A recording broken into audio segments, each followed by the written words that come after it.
എൻ്റെ viral video കണ്ടിട്ടാണോ എന്ന് എനിക്ക് അറിഞ്ഞുകൂടാ. ഇഷ്ടം പോലെ ആളുകൾ എന്നോട് ചോദിക്കുന്നുണ്ട്, ഞങ്ങളെ കൊണ്ട് ഇന്ന് ഓസ്ട്രേലിയയിൽ കൊണ്ടുപോകാവോ, എന്തേലും ജോലി മതി, അതായത് കൃഷിപ്പണിയാണേലും മതി എന്നൊക്കെ പറഞ്ഞുകൊണ്ട്. പലരും തമാശയ്ക്കാണ്, പക്ഷേ കുറേ ആൾക്കാർ സീരിയസ് ആയിട്ട് ചോദിക്കുന്നുണ്ട്. അപ്പോൾ അവർക്ക് വേണ്ടിയിട്ടുള്ള വീഡിയോ ആണിത്. ഇഷ്ടംപോലെ കളിപ്പിക്കൽ നടക്കുന്നൊരു സംഭവമാണ് ഇപ്പോൾ ഓസ്ട്രേലിയയിലേക്ക് ആളുകളെ കൊണ്ടുവരാമെന്നും പറഞ്ഞുകൊണ്ട്. അതാ ഒരു കാര്യം ഞാൻ പറയാം, സ്കിൽഡ് ആയിട്ടുള്ള ആളുകൾക്കേ ഓസ്ട്രേലിയയിലേക്ക് വരാൻ പറ്റുള്ളൂ. അതും വലിയ സംഭവം, കുറേയധികം ഫോർമാലിറ്റീസ് നമ്മൾ കംപ്ലീറ്റ് ചെയ്യേണ്ടതായിട്ടുണ്ട്.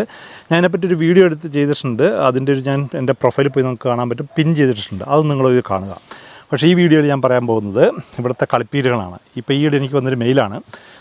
ഒരാൾ എന്നെ മെസ്സഞ്ചറിൽ കോൺടാക്ട് ചെയ്തു.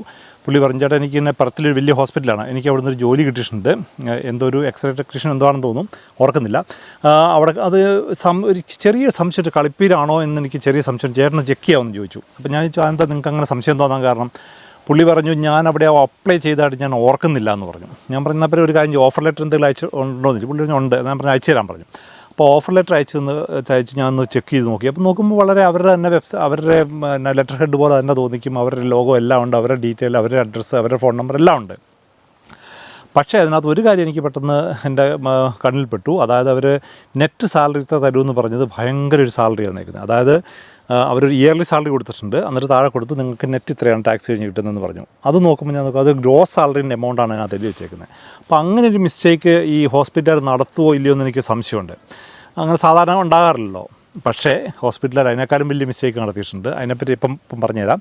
അതായത് എനിക്ക് വേറെ പുള്ളി ഇങ്ങനെ മെസ്സേജ് അയച്ചു, ചേട്ടാ ഞങ്ങളിങ്ങനെ ഒരു ഗവൺമെൻറ് ഹോസ്പിറ്റലാണ്, ഞങ്ങളിങ്ങനെ സെലക്ഷനൊക്കെ ആയി, ഞങ്ങളോട് ഡോക്യുമെൻറ്റ്സ് എല്ലാം കൊടുക്കാൻ തുടങ്ങും, ഞങ്ങൾ ഹാപ്പി ആയിരുന്നു. അപ്പോൾ ഇതാ പറയുന്ന ഒരു മെയിൽ വന്നേക്കുന്നു, ഇല്ല നിങ്ങളെ സെലക്ട് ചെയ്തിട്ടില്ല എന്നും പറഞ്ഞുകൊണ്ട് മെയിൽ വന്നു. അങ്ങനെയൊക്കെ നടക്കുമെന്ന് ചോദിച്ചു. ഞാൻ പറഞ്ഞു, ചിലപ്പോൾ അങ്ങനെ നടക്കാൻ കാരണം ഗവൺമെൻറ് പോളിസികൾ എപ്പം വേണേലും മാറാൻ പറ്റും. പുതിയ ഗവൺമെൻറ് വന്നപ്പോൾ മാറിക്കഴിയും, പുതിയ ഭരണസമിതി വരുമ്പോൾ ചിലപ്പോൾ മാറ്റാതിരിക്കും, കുറേ കട്ട് ചെയ്തിരിക്കും, എന്ത് വേണേൽ സംഭവിക്കാമെന്ന് പറഞ്ഞു. ഞാൻ പറഞ്ഞു, അയ്യോ അങ്ങനെ വളരെ സങ്കടമായി പോയല്ലോ എന്ന് പറയും. ഞാൻ പെട്ടെന്ന് ഞാൻ അതൊരു മലയാളീനെ ചേട്ടാന്ന് പറഞ്ഞു. ഞാൻ പറഞ്ഞു, അങ്ങനെ നിങ്ങളറിയുന്നേ മലയാളീൻ്റെ അടുത്തുനിന്നുള്ള? അവൻ പറഞ്ഞു, ഞാൻ മെയിലിനകത്തുണ്ട് ഇന്നയാളെ എടുത്തെന്ന് പറഞ്ഞു. അപ്പോൾ എനിക്ക് സംശയം തോന്നി, എടാ നമ്മളൊരു രജിസ്റ്റേർഡ് നേഴ്സിൻ്റെ പോസ്റ്റിന് നമ്മൾ അപ്ലൈ ചെയ്തിട്ട് നിങ്ങളെ എടുത്തില്ല വേറെ ആളെ എടുത്തെന്ന് പറഞ്ഞ് സാധാരണ ആരും മെയിൽ അയക്കാറില്ല. അപ്പം ഞാൻ ചോദിച്ചു, നിങ്ങളെ മെയിലിൽ നിന്ന് എനിക്ക് ഫോർവേഡ് ചെയ്ത് തരാമെന്ന് ചോദിച്ചു. അപ്പം പുള്ളി എനിക്ക് മെയിലൊക്കെ ഫോർവേഡ് ചെയ്തു. ഞാൻ നോക്കുമ്പം അതിനകത്ത് ശരിക്കും പറഞ്ഞാൽ അങ്ങനെ എഴുതിയിട്ടുണ്ട്, ശരിയാ നിങ്ങൾ എടുത്തിട്ടില്ല, അവരുടെ പേര് കറക്റ്റാണ്, ഡിയർ സോ ആൻഡ് സോ, നിങ്ങൾ എടുത്തിട്ടില്ല, നിങ്ങൾ അപ്ലൈ ചെയ്തു, സംഭവിച്ചു, എല്ലാം റെഡിയാണ്, പക്ഷേ നിങ്ങൾ എടുക്കാൻ പറ്റില്ല, ഞങ്ങൾ ഇന്നയാളെ എടുത്തെന്നും പറഞ്ഞിട്ട് മെയിൽ. ഞാൻ നോക്കുമ്പോൾ ഒന്നും കൂടെ വായിച്ച് നോക്കി പറഞ്ഞാൽ അത് ശരിക്കും പറഞ്ഞാൽ രജിസ്റ്റേർഡ് നേഴ്സിന് പോസ്റ്റിന് വേണ്ടിയിട്ടല്ലായിരുന്നു, ഒരു നമ്മിൻ്റെ പോസ്റ്റിന് വേണ്ടിയിട്ടായിരുന്നു. അപ്പോൾ ഈ പുള്ളിയുടെ മെയിൽ അബദ്ധവശാലെങ്ങാണ്ട് അവരെ ഇൻക്ലൂഡ് ചെയ്തു പോയതാണ്. ഇൻക്ലൂഡ് ചെയ്തിട്ട് അബദ്ധവശാലെന്നും പറയാൻ പറ്റില്ല, ഒറിജിനൽ ശരിക്കും പേരെഴുതിയിട്ടാണ് അവരെ ഡിയർ എന്ന് പറഞ്ഞുകൊണ്ട് തുടങ്ങിയത്. അപ്പോൾ അബദ്ധമല്ലാതെ, അബദ്ധം എന്ന് പറഞ്ഞാൽ അബദ്ധമാണ്, പക്ഷേ പേര് തന്നെ കൊടുത്തിട്ടുണ്ട്. നമ്മൾ നോക്കുമ്പോൾ ശരിക്കും ഞെട്ടിപ്പോയി, ആ ഫാമിലി ഞെട്ടിപ്പോയായിരുന്നു. കാരണം അവർക്ക് കുറേ കാലം കൂടി കിട്ടിയൊരു സെലക്ഷനാണ്. എന്നിട്ട് ഞാൻ പറഞ്ഞു, അയ്യോ ഒരു കാര്യം, ഇത് എനിക്ക് തോന്നുന്നു അവർക്ക് തെറ്റുപറ്റിയതാകാനാണ് 100% സാധ്യത. നിങ്ങളൊരു കാര്യം ചെയ്ത് നിങ്ങൾ അവർക്ക് മെയിൽ അയച്ച് ചോദിച്ചിട്ട്, ഇങ്ങനെ എനിക്ക് തന്നെയാണോ ഉള്ളത്, ഞാൻ ഈ പോസ്റ്റിനല്ലല്ലോ അപ്ലൈ ചെയ്തത്, ഞാൻ രജിസ്റ്റേർഡ് നേഴ്സിനാണല്ലോ അപ്ലൈ ചെയ്തത് എന്നൊക്കെ പറഞ്ഞ് മെയിൽ അയച്ച് ചോദിക്കാൻ പറഞ്ഞു. അവർ മെയിൽ അയച്ച് ചോദിച്ചു. അപ്പം അവർ പെട്ടെന്ന് പറഞ്ഞു, അയ്യോ സോറി നിങ്ങളുടെ മിസ്റ്റേക്കാണ്, നിങ്ങൾ ബാക്കി ഫോർമാലിറ്റീസ് എല്ലാം ചെയ്തോളാം പറഞ്ഞ് മെയിൽ വന്നു. അപ്പോൾ ഇത്തരം മിസ്റ്റേക്കുകളൊക്കെ വരാൻ സാധ്യതയുണ്ട് ഈ ഓഫർ ലെറ്ററിലും. അപ്പോൾ ഞാൻ വീണ്ടും ഒന്നും കൂടെ ഓഫർ ലെറ്റർ നോക്കി കഴിഞ്ഞപ്പോൾ തോന്നുന്നു ഇയർലി നിങ്ങൾക്ക് റിട്ടേൺ ഫ്ലൈറ്റ് ടിക്കറ്റ് വരുമെന്ന്. അത് സാധാരണ ഓസ്ട്രേലിയ കൊടുക്കാറുണ്ട്, ചില റിമോട്ട് ഏരിയയിലൊക്കെ ചിലപ്പം കൊടുക്കുന്നൊക്കെ ഇരിക്കും. പക്ഷേ അത് എന്നാ പറയുന്നത്, ചിലപ്പം തൊട്ടടുത്ത സിറ്റിയിലോട്ടോ അങ്ങനെ കൊടുക്കാറൊക്കെ ഉണ്ടെന്ന് ഞാൻ കേട്ടിട്ടുണ്ട്, എനിക്ക് ശരിക്കും അറിഞ്ഞുകൂടാ. അപ്പോൾ ഇത് രണ്ടും കേട്ടപ്പോൾ എനിക്ക് സംശയം തോന്നി, ഇതൊരു സ്കാം ആകാൻ തന്നെ സാധ്യത. നിങ്ങൾ കാര്യം ചെയ്യുക, നിങ്ങൾ ഏത് മെയിലിൽ നിന്നാണ് വന്നെന്ന് ചോദിച്ചു. പുള്ളി പറഞ്ഞു, അത് ഹോസ്പിറ്റലിൻ്റെ മെയിൽ തന്നെയാണ്, അങ്ങനെ അത് ഒന്നെന്ന് പറഞ്ഞു. ഞാൻ പറഞ്ഞു, ആയിക്കോട്ടെ, പക്ഷേ നിങ്ങൾ എനിക്ക് ആ മെയിൽ എനിക്കൊന്ന് സ്ക്രീൻഷോട്ട് എഴുതി അയക്കാൻ പറഞ്ഞു.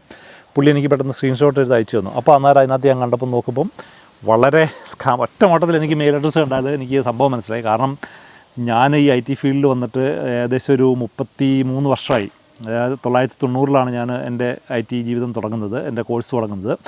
അന്ന് നിങ്ങൾക്കറിയാലോ, 33 വർഷം മുമ്പ് എന്താ IT ഒന്നുമില്ലായിരുന്നു. IT വളരെ ബേസിക്കായിരുന്നു. അന്ന് തൊട്ട് നമ്മൾ തുടങ്ങിയതാണ്. അപ്പോൾ നമുക്ക് ഒറ്റ ഓട്ടത്തിൽ ആ മെയിൽ കണ്ടപ്പോൾ എനിക്ക് സംഭവം മനസ്സിലായി ഇത് സ്കാമാണെന്നുണ്ട്. കാരണം നമ്മൾ മെയിൽ അഡ്രസ്സ് ചെക്ക് ചെയ്യുമ്പോൾ നമ്മൾ എന്താ ചെയ്യുന്നത് വെച്ചാൽ, നമ്മൾ പുറകിൽ നിന്നാണ് നോക്കണ്ടേ. പുറകിൽ നിന്ന് നോക്കിയിട്ട് അഡ്രേറ്റ് വരെയുള്ള ഭാഗം വരെ നോക്കുക. എന്നിട്ട് അതെടുത്ത് കോപ്പി ചെയ്തിട്ട് നമ്മൾ വെബ്സൈറ്റിൽ അടിച്ച് നോക്കുമ്പോൾ, നമ്മൾ നെറ്റിലടിച്ച് നോക്കുമ്പം അതൊരു ശരിക്കും പറഞ്ഞാൽ അവരുടെ വെബ്സൈറ്റിലോട്ട് പോകണം. അതായത് ഏത് ഹോസ്പിറ്റലാണോ അവരുടെ വെബ്സൈറ്റ്, അല്ലെന്നുണ്ടെങ്കിൽ ആ ഹെൽത്ത് ഡിപ്പാർട്ട്മെൻറ്റിൻ്റെ വെബ്സൈറ്റിലോട്ടാണ് പോകേണ്ടത്. ഇത് ഏതോ ഒരു കളിപ്പീര് വെബ്സൈറ്റിൻ്റെ ഒരു അഡ്രസ്സും വെച്ചിട്ടാണ് അവർ ബാക്കി ഭാഗമെല്ലാം നോക്കുമ്പോഴത്തേനും വളരെ ഇന്ന ഹോസ്പിറ്റലിൻ്റെ അതേ ഇമെയിൽ അഡ്രസ്സൊക്കെ അവരിങ്ങനെ അണ്ടർസ്കോറൊക്കെ ഇട്ട് വെച്ച് ഉണ്ടാക്കി വെച്ചിട്ടുണ്ട്. ഒറ്റ മട്ടത്തിൽ നമ്മൾ പെട്ടെന്ന് അറിഞ്ഞുകൂടാത്ത ഒരാൾ നോക്കിക്കഴിഞ്ഞാൽ നമ്മൾ ഇത് നല്ലതാണ്, അവിടെ നിന്നാണല്ലോ വന്നതെന്ന് തോന്നും. പിന്നെ മുംബൈയിലെ ഓസ്ട്രേലിയൻ എംബസീൻ്റെ ഒരു ഇമെയിൽ അഡ്രസ്സും പറഞ്ഞ് അതും ഫേക്ക് അഡ്രസ്സാണ് കേട്ടോ, അതും കൊടുത്തേക്കുക.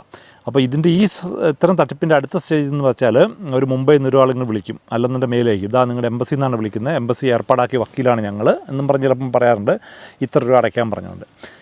സാധാരണ ഓസ്ട്രേലിയൻ പ്രോസസ്സിംഗ് എന്ന് പറഞ്ഞാൽ ഇതൊന്നും അല്ല. പ്രോസസ്സിംഗ് നമ്മൾ അപ്ലൈ ചെയ്ത് നമുക്ക് ജോലി കിട്ടിക്കഴിഞ്ഞാൽ നമ്മൾ ഇമിഗ്രേഷൻ്റെ വെബ്സൈറ്റിൽ തന്നെയാണ് ബാക്കി എല്ലാ കാര്യങ്ങളും ചെയ്യേണ്ടത്. അതെല്ലാം അവർ തന്നെ പറഞ്ഞു തരും. നമ്മൾ ഇമിഗ്രേഷൻ്റെ വെബ്സൈറ്റിൽ പോയിട്ട് നമ്മളവിടെ നമ്മുടെ അക്കൗണ്ട് അപ്ലൈ ചെയ്യുമ്പോൾ ഒരു നോമിനേഷൻ നമ്പറൊക്കെ ഉണ്ട്. ആ നമ്പറിൽ നമ്മൾ മുമ്പോട്ട് പോകാൻ പറ്റിയല്ല.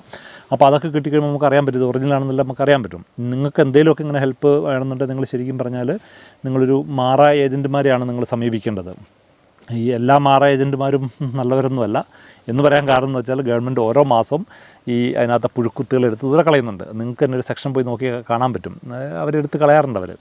അപ്പോൾ അതുകൊണ്ട് പക്ഷേ എന്തെങ്കിലും ഹെൽപ്പ് വേണമെങ്കിൽ അവരെയാണ് ചെയ്യാൻ പറഞ്ഞ് ഗവൺമെൻറ് പറഞ്ഞ് ഈ ലീഗൽ ആൾക്കാരെയും ഓസ്ട്രേലിയയിലെ വക്കീലന്മാരെയും പിന്നെ മാറ ഏജൻറ്റുമാരെയാണ് കോൺടാക്ട് ചെയ്യാൻ ഗവൺമെൻറ് വരുന്നത്. ഞാൻ എന്തുകൊണ്ടാണ് മാറ ഏജൻറ്റിനെ കോൺടാക്ട് ചെയ്യാൻ പറയുന്നത് വെച്ചാൽ വളരെ ഈസിയാണ് അവരെ കണ്ടുപിടിക്കാൻ വേണ്ടിയിട്ട്. ഒരൊറ്റ വെബ്സൈറ്റിൽ പോയി നോക്കി നമുക്ക് എല്ലാവരും ഡീറ്റെയിൽ കിട്ടും. പക്ഷേ ഈ വക്കീൽമാരെ കിട്ടാൻ വെച്ചാൽ പാടാണ്. അപ്പോൾ എനിക്ക് അതിനെപ്പറ്റി ഞാൻ സജസ്റ്റ് ചെയ്യാറില്ല. എന്നോട് പറയുന്ന ആൾക്കാരെന്ന് പറയുന്നത് മാറ ഏജൻറ്റ്. ഗവൺമെൻറ് പറഞ്ഞാൽ ഒന്നിൽ വക്കീലല്ല മാറ ഏജൻറ്റ്, രണ്ടിലാരെങ്കിലും പോയി കോൺടാക്ട് ചെയ്യാനാണ് പറയുന്നത്. അപ്പം മാറ ഏജൻറ്റ് വളരെ ഈസിയാണ് കണ്ടുപിടിക്കാൻ വേണ്ടി. മാത്രമല്ല ഓരോ മാസം നമുക്ക് കാണാൻ പറ്റും, അതിനകത്ത് ആരെങ്കിലുമൊക്കെ പുഴുക്കുത്തുകളുടെ അവരെടുത്ത് ദൂരക്കളയും നമുക്ക് കാണാൻ പറ്റും. അപ്പോൾ ഒരു ഗവൺമെൻറ് എപ്പോഴും കണ്ടിന്യൂസ് ആയിട്ട് മോണിറ്റർ ചെയ്യുന്നൊരു സംഭവമാണ് ഈ മാറ ഏജൻറ്റ് എന്ന് പറയുന്നത്. അതുകൊണ്ടാണ് ഞാൻ പറയുന്നത്, എനിക്ക് യാതൊരു ഏജൻറ്റുമായിട്ട് ഞാൻ ആരെയും സജസ്റ്റ് ചെയ്യാറില്ല, പേഴ്സണലായിട്ട് ആരെയും സജഷൻ ചെയ്യാറില്ല. നിങ്ങൾ തന്നെ പോയി കണ്ടുപിടിക്കുക. അപ്പം ഇത്തരം കാര്യങ്ങൾ ഓസ്ട്രേലിയ ഇഷ്ടം പോലെ തട്ടിപ്പുകൾ നടക്കുന്നുണ്ട്. അതുകൊണ്ട് നിങ്ങൾ പ്രത്യേകിച്ച് ഈ ഒരു അവസരത്തിലാണെന്ന് തോന്നുന്നു ഇഷ്ടംപോലെ ആളുകൾ തട്ടിപ്പും കൊണ്ട് വരും. അൺസ്കിൽഡ് ജോലികളൊന്നും ഓസ്ട്രേലിയ കിട്ടിയല്ല. സ്കിൽഡ് ആയിരിക്കണം, ഇംഗ്ലീഷൊക്കെ അറിഞ്ഞിരിക്കണം. ഇവിടുത്തെ രജിസ്ട്രേഷൻ, പലപ്പോഴും ഇവിടുത്തെ പ്രൊഫഷണൽ ബോഡീൻ്റെ രജിസ്ട്രേഷൻ വേണ്ടി വരും, അല്ലെന്നുണ്ട് ഇവിടുത്തെ സ്കിൽ അസസ്മെൻറ്റ് ചെയ്യേണ്ടി വരും. അങ്ങനെ ഇഷ്ടംപോലെ കാര്യങ്ങളുണ്ട്. അല്ലാതെ വെയർഹൗസ് ജോലി, ഫ്രൂട്ട് പിക്കിങ്, കൂലിപ്പണി എന്നും പറഞ്ഞിട്ടും ജോലി കിട്ടിയല്ല. എനിവേ ഞാനങ്ങനെ എന്തെങ്കിലുമൊക്കെ ജോലികളുണ്ടെന്നുണ്ടെങ്കിൽ ഞാൻ ഷെയർ ചെയ്യാറുണ്ട്. അത് പ്രോപ്പറായിട്ട് ഗവൺമെൻറ് ജോലികളാണ് ഞാൻ ഷെയർ ചെയ്യാറുള്ളത്. അപ്പോൾ അത് നിങ്ങൾക്ക് വിശ്വസിക്കാൻ പറ്റും, അത് നിങ്ങൾക്ക് കാണാൻ പറ്റും. അതൊക്കെ എപ്പോഴും ഒന്നും ഉണ്ടാകില്ല, വരുമ്പോൾ ഞാൻ ഷെയർ ചെയ്യും. അപ്പോൾ എൻ്റെ ചാനലൊക്കെ ഒന്ന് ഫോളോ ചെയ്യുക. Thank you.